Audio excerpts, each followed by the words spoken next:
Hello, it's Joe Forcini, and this is part 2 of Japanese swords. And again, if you're interested in seeing any swords on a gallery or contacting me in reference to any translations or any type of services, check our website out, and that's japaneseswords.vpweb.com. So I look forward to hearing from you guys. And today's a little bit of just kind of storytelling and kind of a show and tell about a couple of different types of swords. The reason why there has to be so many of these small little information type videos is because there's so much to know about Japanese swords. Been in this over 20 years, and I still consider myself a student because I'm always learning. And when you stop learning in this business, you probably should reevaluate that, because no one ever stops learning in this type of hobby slash business slash obsession. So the first thing I'm going to tell you about is, years ago, you were able to find Japanese samurai swords at flea markets, at yard sales, and things like that. It was before the internet, before eBay, and all these types of ways to locate different items. So it was really tough. I mean, on weekends I would be off of work, and I would go and start searching and rummaging through people's things, making phone calls, talking to a friend of a friend of a friend that might have a Japanese sword, or their grandfather brought one back from the war. Those types of things, and sometimes the leads were really good, and sometimes they weren't. Well, this particular sword was found in Dania, Florida, at an antique flea market. A bunch of the dealers that are on the strip in Dania, Florida, they all have stores, and they decided to do kind of like a clearance. And I found this piece, and it was just an absolutely beautiful piece, and the person that sold it to me just didn't really have an appreciation for Japanese swords, so I was pretty lucky. This is called a handachi, okay, and this particular handachi here is all original except for the sageo cord, which is a beautiful custom sageo cord, which really makes this a beautiful package. Okay, so handachi means that the sword is slung when it's worn with the blade upwards, but it has all these very specific pieces that all are matching and are of a certain style. So a tachi, you may hear that sometimes, is worn like this, and will usually have hangers here. So what's really cool about this particular sword is it has a very unique lacquer job. The lacquer job has a combination of different products that are used, one being urushi, which is kind of the sap slash type of lacquer that they used in Japan since ancient times, which makes the wood waterproof to some degree. And of course the Japanese are ingenious in their decorations, so they took doe hair and they sprinkled it over the wet urushi, which kind of, you can see here on this close-up shot, you can see how this is done, okay, and you can see the beautiful details, okay. And so when you're looking at this here, you'll see all these little kind of like pine needle looking pieces here, okay. So this here has different mones, okay, these are family mones, and these are from different Japanese families, and they would wear these through their obi, so that when they were walking through the different parts of town, people would immediately see who they were associated with and what family they were associated with. And this is very important. So if you'd like to see this in detail, you can check this out on our website, and you'll see a lot better detail. Now here, this here is called the kurikata, and the kurikata here, it has a dragon, which is really interesting, that's carved into it. And then the opposing, which is kind of like the yin and yang, the opposing animal in the Japanese folklore is the tiger, okay? And so there's a tiger and a dragon, which is a very subtle thing, and a lot of people may not pick up on that right away. Also the manuki, which are really placed in the wrap to enhance the grip of the samurai are also dragons. So there's a lot of subtleties going on this piece. And this piece is not super old. It was probably from the Meiji period, okay, which makes it a little over 100 years old.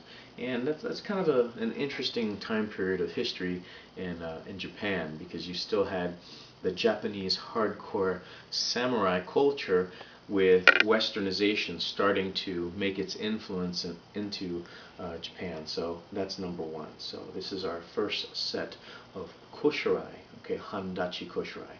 And this particular sword that's in here, I don't have here tonight, but it has a wooden tsunage. And tsunage basically means that a wooden sword that's an exact replica of the sword is carved and made so that the sword can be placed in different mounts. And that particular mount that it would be placed in is called shirasaya. And shirasaya is a hokono wood that protects the sword from moisture, protects the sword from damage. It's kind of like a resting house, if you will, for the soul of the samurai, the Japanese sword. So very important to do good shirasaya, which brings me to my next piece that I'm going to share with you. So that's Handachi. Many years ago I purchased a really unique sword from a fantastic maker, and this particular maker's name is Yoshimichi. And if you punch him in online, you can see a lot of history of that particular school. Kind of a Mino influence in the Shinto time period, which started in around 1661. So this sword is around that time period. This is the cousin of the great Kanban no Kami, Yoshimitsu, which is this one here is Yoshimichi Yamato no Kami, and he's also a great maker. I actually enjoy his work a little bit more. This is the shirasaya, okay, that I spoke about earlier, and this is a high grade shirasaya. It's a very well done, very high quality wood. They have these little lines here, okay, these are referred to as tiger stripes in the hokono wood, and some of this wood is aged for long periods of time, sometimes 50 to 100 years. And then you have what's called the pigeon eye, okay, which is a little piece of, back then they used ivory, and then a buffalo horn in the middle, which kind of makes it appear like a pigeon eye. And then this here is buffalo horn, that is placed onto the fuchi, and the koiguchi are both made of horn, and they're perfect. So this is an example of a beautifully done shirasaya, okay? So you can really kind of see the beauty of this guy. So when you're placing a sword in the shirasaya, you want to make sure that you store the shirasaya in the horizontal position, okay, because if you place it upright like this, eventually what happens is all of the oil, the choji oil, will start to seep down to the bottom, and the oil will not be on the blade evenly, so you could have some issues with rusting and things like that. So you want to make sure that you place them in the horizontal resting position, and that's why they had sword cases back in the old days that had their sword stands on top of them. Okay, I'll show you one of those later. Alright, so I'm going to open this guy up here. Okay, use two thumbs, just like I did there.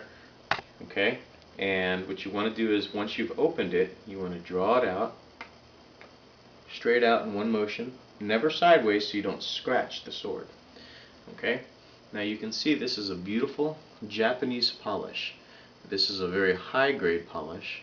Okay, and this particular polish was done by a famous polisher in Japan, and you can see both sides of this sword, absolutely fantastic. And this is called the Hadori, or Keisho polish, which basically outlines the type of temper line that is present.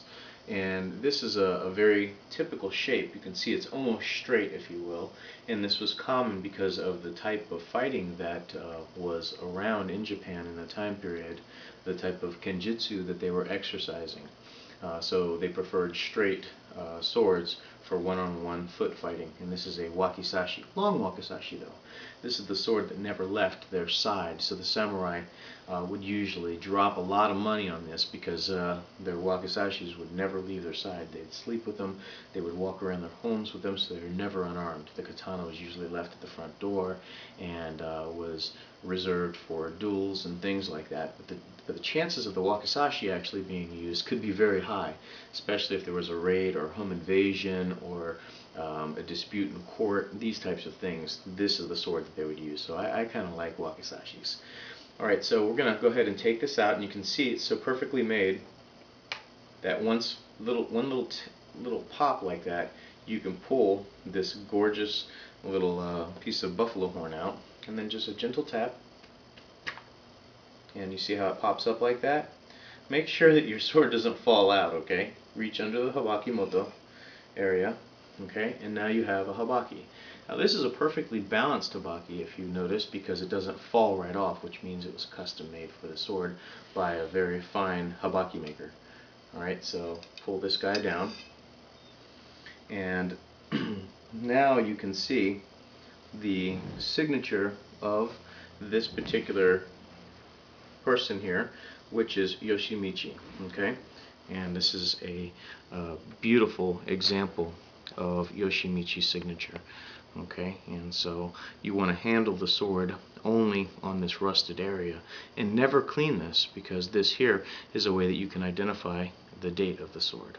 Okay, these are polisher marks. Okay, and each polisher kind of has their own marks that they'll place on the sword to show that they spent a lot of time and respect the sword greatly. Okay, so this is a great little sword. Now back to mounts. We're talking about the handachi mounts that I just showed you a little while ago. Look at that. Once you place the habaki, boom, stays right on there. And if you want a fantastic habaki maker, by the way, in the United States, there's no better than Brian Trinega, located in Washington State. He's who I use exclusively for my swords, and he's won many Japanese competitions, being an American, and won them and beat all of the Japanese he was competing against on those particular years.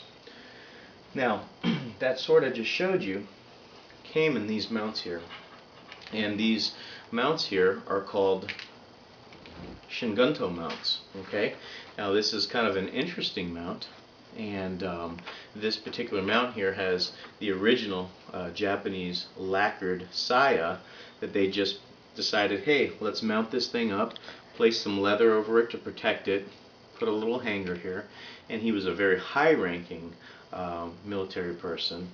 You can see the red and the brown here, and had custom fittings made for him. So this was kind of worn uniquely, though, even though it was for a sword that would have been made in a katana or a wakizashi blade up type mount. In World War II, there was a huge movement to kind of like restore national pride, so they made most things tachi.